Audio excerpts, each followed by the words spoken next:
Hello viewers! Today we're going to discuss about arithmetic sequence and geometric sequence. But first, let us define the meaning of a sequence. Now Isaac, can you tell us the definition of a sequence? A sequence is a succession of numbers in a specific order. Now we have finite and infinite. Now let us define what is an finite.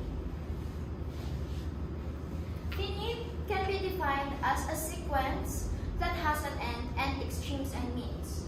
Now let's take a look in this example.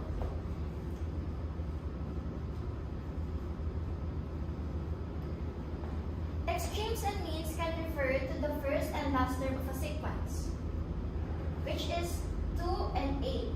And the means are the terms in between of the sequence, which is 4 and 6. Now, Isaac, can you tell us the definition of a infinite? An infinite is a pattern of numbers, but unlike finite, it has no limits and doesn't end. For example, we have 2, 4, 6, and 8, and so on.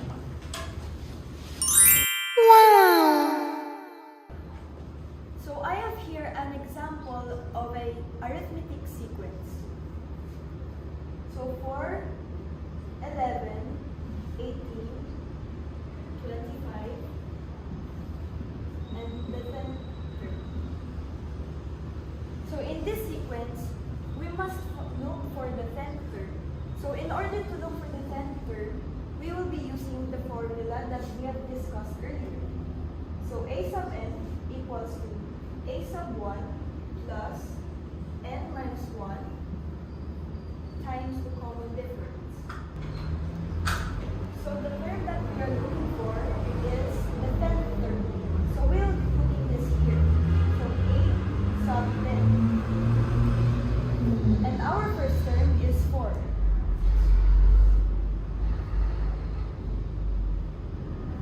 And the position of the term is the 10th term. So we will put it here.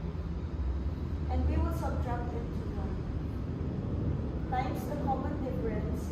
So in order to get the common difference, we will be subtracting these terms. 25 minus 18. So we will get 7 as our common difference.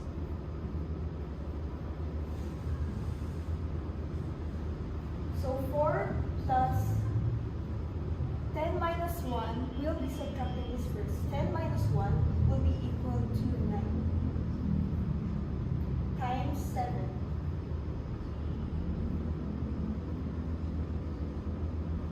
And so 9 times 7 is equals to 63. And after multiplying this, we'll be adding 63 to 4. So 4 plus 63 is equals to 67. And so this will be our final answer. Now for our arithmetic sequence problem, to solve this, we will use this arithmetic formula. A sub n equals a sub 1 plus n minus 1 times common difference. For n, we are finding the 7th week. So a sub 7 equals, our first term is 20 pesos, plus 7 minus 1 times our common difference, 20. Now, 7 minus 1 is equals to 6 times 20 plus 20. 6 times 20 is 120 plus 20. And 20 plus 120 is 144. And our final answer is 144 pesos in the 7th week.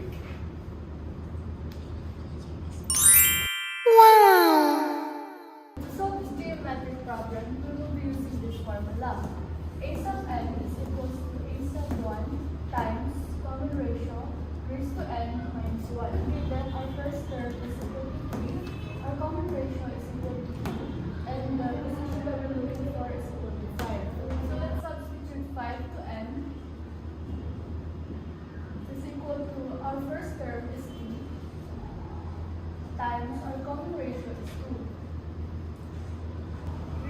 5 minus 1. So we will solve for the exponent first. 5 minus 1 is equal to 4. Bring down 3 times 2.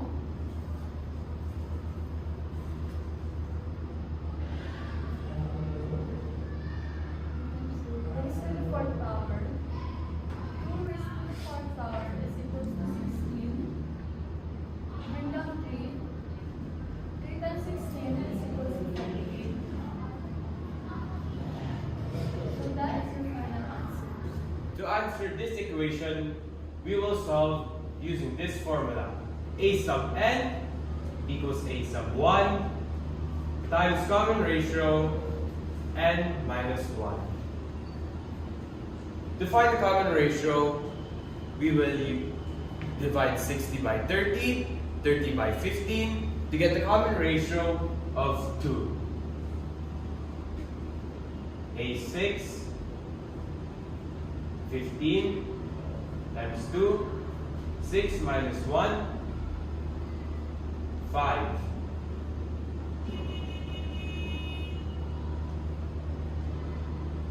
Now we will raise 2 to the 5th power, which equals to 32 times 15. To get the answer of 480.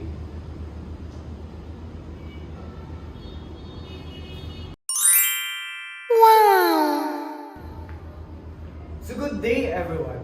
Today we will be discussing the Fibonacci sequence. So let us define or let us give definition of Fibonacci. So when we say Fibonacci sequence, it is a series of numbers in which each term or each number is the sum of the preceding numbers. So this one in the board is the example of this is the formula of Fibonacci sequence. So just imagine adding 0 and 1. Since it cannot be added, then the result will be 1. Then you add 1 to 1, it is equals to 2. Then add 2 and 1, it is equals to 3. And so on and so forth. It is non-stop. You have to take note of that it is non-stop. It is continuously increasing. So with that being said, that will be all for today for Fibonacci sequence, and I hope you learned a lot. So let's start to solve this problem to find 8th term by using a Fibonacci sequence. So let's start 1, 2, 3, 5, 8, 13, and 21. 21 is the last term and it's also exactly on the 8th term. So the final answer is 21. So 21 is produced in 8th month. That's all.